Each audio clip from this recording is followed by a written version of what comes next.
It won't be long now till we all have to vote in a referendum on an Indigenous voice to Parliament. It'll kind of look like a normal election. We'll roll up to a school, there'll be cake stores, democracy sausages, the whole bit. Yeah, it'll feel like election day. It's referendum day. And a referendum is what we have when we want to change our constitution, which is like the rule book of the country. So it's 24 years since we've had a referendum. We thought it'd be a good idea to explain a bit more about what this one is about and hopefully answer some of your questions. Hi, I'm Carly Williams. I'm a Quandamooka woman and I'm joining you from Gadigal land of the Eora Nation. And I'm Frank Kelly on Gadigal land, and this is the Voice Referendum Explained. It is time to listen. Change happens when local people own the solutions, design the solutions, and that's what's intended by the Voice. The Voice proposal is quite empty, and therefore this is why support is dropping off. Well, how can you say it's going to divide Australia when Indigenous people are excluded from the Constitution? It's getting more divisive, there is no doubt about that. In this podcast, we're going to bring you the facts and the fights, the questions. And the answers. Well, and the answers, hopefully. So we thought in this first episode we'd start with the basics. What are we voting for? What will a voice actually do? And why is it important? In future episodes, we'll take a look at where the idea from a voice came from, the arguments for it and arguments against it. For instance, if the voice is about change, just how will it make that change? So where should we start? The question. The question that Australians will be asked at this year's referendum is a very simple one. It will read, a proposed law to alter the Constitution to recognise the First Peoples of Australia by establishing an Aboriginal and Torres Strait Islander voice. Do you approve this proposed alteration? That's the question before the Australian people. Nothing more, but nothing less. So that's the question, Fran. Where did this come from? Because the PM didn't just cook this up on his own, right? No, the notion of constitutional recognition has been around in the political realm for a while now. In fact, every PM since John Howard has supported constitutional recognition. In fact, John Howard, when he championed it in 1999, that surprised a few people. And his idea was to put it into the preamble, well, to create a preamble to our constitution, sort of like an introduction to the constitution. Not surprisingly, I suppose, a lot of Indigenous Australians weren't really impressed by being an add-on to the Constitution. Weren't fans. And they weren't particularly impressed by the words he came up with. So that was put to a referendum in 1999, and Australia said no. But it goes back even further than that. For about the last 100 years, Indigenous people have asked for some sort of recognition. I think it's about acknowledging that us mob were first here, that this land was inhabited when Captain Cook claimed it for the king. Yeah, it's all about putting the terra nullius myth to bed, right? Exactly, terra nullius, this idea that nobody was here when the British first arrived, and that obviously wasn't true. Terra nullius literally means nobody's land. And it's this lie that so many of our laws and policies and cultural tensions have sprung from. Yeah, and I guess, Carly, if the law says that you weren't here, then it's not surprising that you weren't listened to, if you know what I mean. So that's why we've got the voice now. It's come up as a mechanism for government to listen to the people who were here first. But there are two issues here rolled into the one referendum question. The first is constitutional recognition for Indigenous Australians, and plenty of people are on board with that. The second is the idea of a voice, which would be an advisory body to government, because constitutional recognition on its own, many Indigenous people say, is kind of like an empty symbol. It doesn't go far enough. So people want the voice to be a mechanism to get us out of this intergenerational disadvantage that many mob face and actually close the gaps. Because, Fran, it's pretty wild that my life expectancy is 8 years less than yours. Yeah, it's pretty wild. It's actually pretty shocking, isn't it? And it doesn't seem to be changing. That's despite all the effort, all the closing the gap strategy and all the money. In fact, all the years we've had closing the gap, some of the indicators have actually gone backwards, Carly. I mean, young Indigenous Australians are being locked up in even higher numbers. Suicide rates are going up. These are key indicators and they're going the wrong direction. So supporters of the referendum say that the voice would help the federal government make decisions and laws that will help close these gaps. Well, hopefully it'll give the various Aboriginal and Torres Strait Islander communities around the country, the First Nations, as I like to say, the opportunity to have direct input into the laws and decisions which affect our daily lives. Now, that's Tony McAvoy. He's very firmly in the yes camp. He's a barrister. In fact, he was Australia's first Indigenous senior counsel, so he's a senior barrister and a member of the referendum working group. So I thought he'd be a good person to talk to about how the voice could work. One of the ones that I like to point people to is the superannuation legislation, and the fact that it has been known for a long time that Aboriginal people do not have the life expectancy of the rest of the community. And I know personally about many people, including people in my own family, who have died before they've been able to retire. And so it's a common thing in the Aboriginal community that people work all their lives and never get to retire. And we should have in this country a conversation about whether the superannuation should be, legislation should be amended to allow us to access our superannuation earlier. The voice cannot tell the government what to do. It cannot tell the government that it must do this, but it can say, let's have this discussion and you make the decision.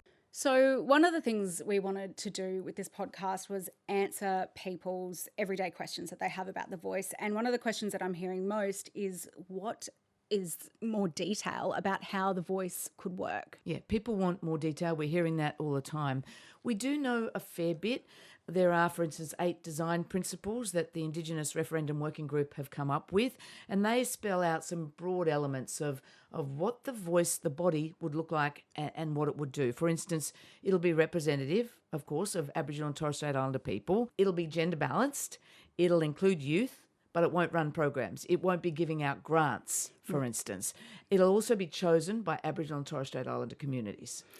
There's also this report that was commissioned by the Coalition, and it was co-authored by Marcia Langton and Tom Calma, 2 prominent Indigenous academics, and they did a lot of consultation and they've come up with a potential model. Now, this is just a blueprint. The government hasn't made the decision to use this model yet, but it goes into specifics about how the voice could work.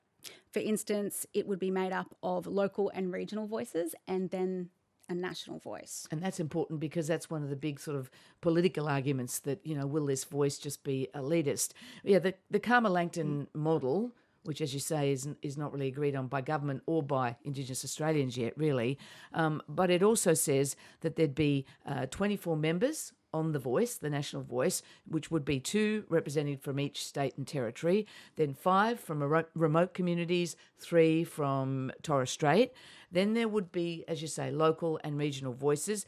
Each one of those would be designed and run by the communities they represent, and then they feed up into the national voice. That sounds like a lot of detail, but people are still asking questions about how will these people that sit on the Voice Advisory Body, how will they be selected or elected? And that has drawn some criticism even from Mob, and some Indigenous Australians, prominent Indigenous Australians, are leading the No campaign.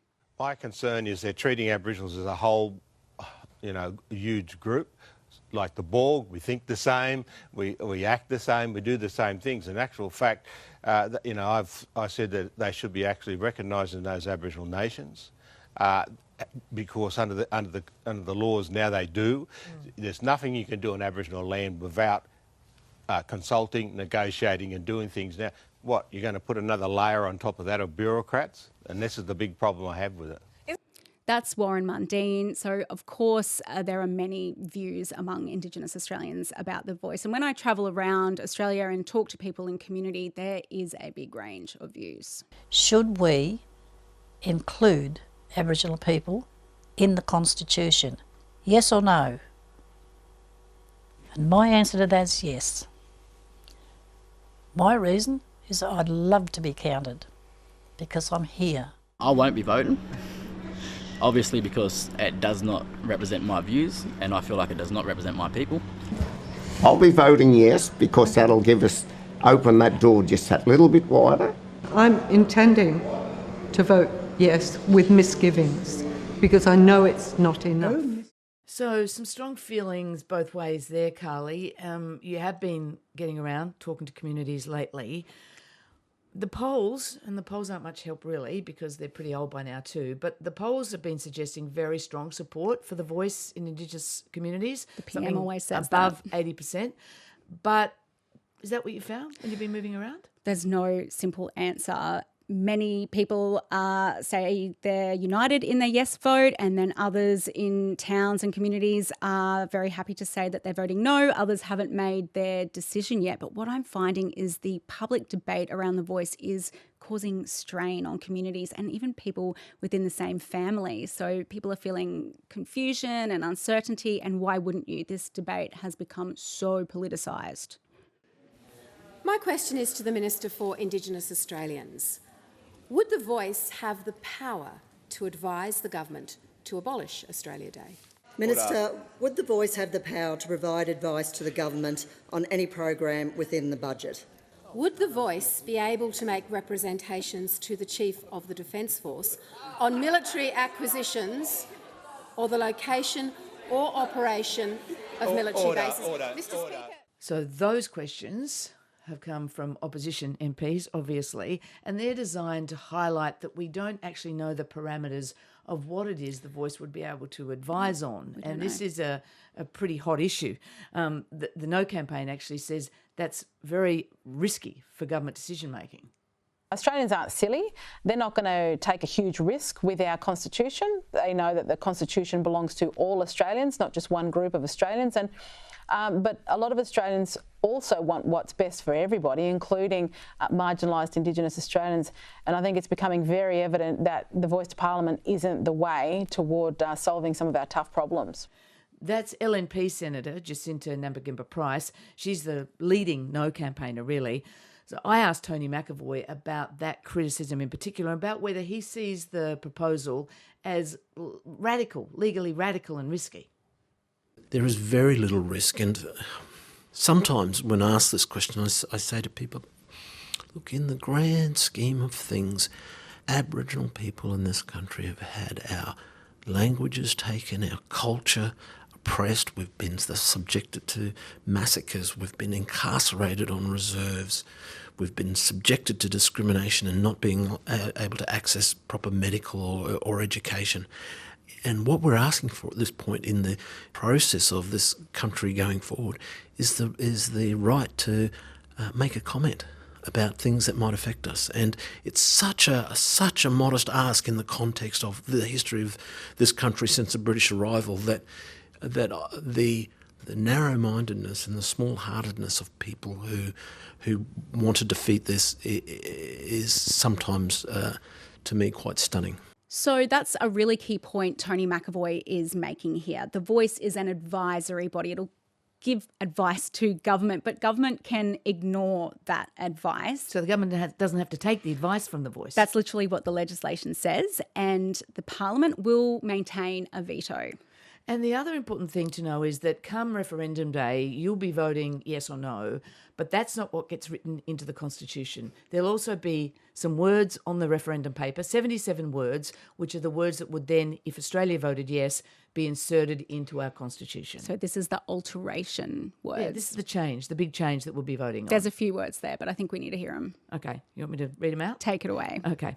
So it'll say, 1, there shall be a body to be called the Aboriginal and Torres Strait Islander Voice. 2, the Aboriginal and Torres Strait Islander Voice may make representations to the Parliament and the Executive Government of the Commonwealth on matters relating to Aboriginal and Torres Strait Islander people. And 3, the Parliament shall, subject to the Constitution, have power to make laws with respect to matters relating to the Aboriginal and Torres Strait Islander Voice, including the composition, functions, powers and procedures. Okay, so that's the alteration, but that has just said that the government can tinker with how the Voice looks like over time, so that may change. But the Voice as an advisory body, it's not going anywhere. If this referendum gets up, it's in the Constitution. The government cannot give it the fluke. That's the whole point. And that's it from us. Next episode, we're going to take a look at how we got here and what is the Uluru Statement from the Heart. This podcast is called The Voice Referendum Explained. Leave us a review and listen to us on the ABC Listen app. If you want to see us in the flesh, we're on ABC iView. Just search The Voice Referendum Explained. And let's face it, why wouldn't you? See you, Carly. See you, friend.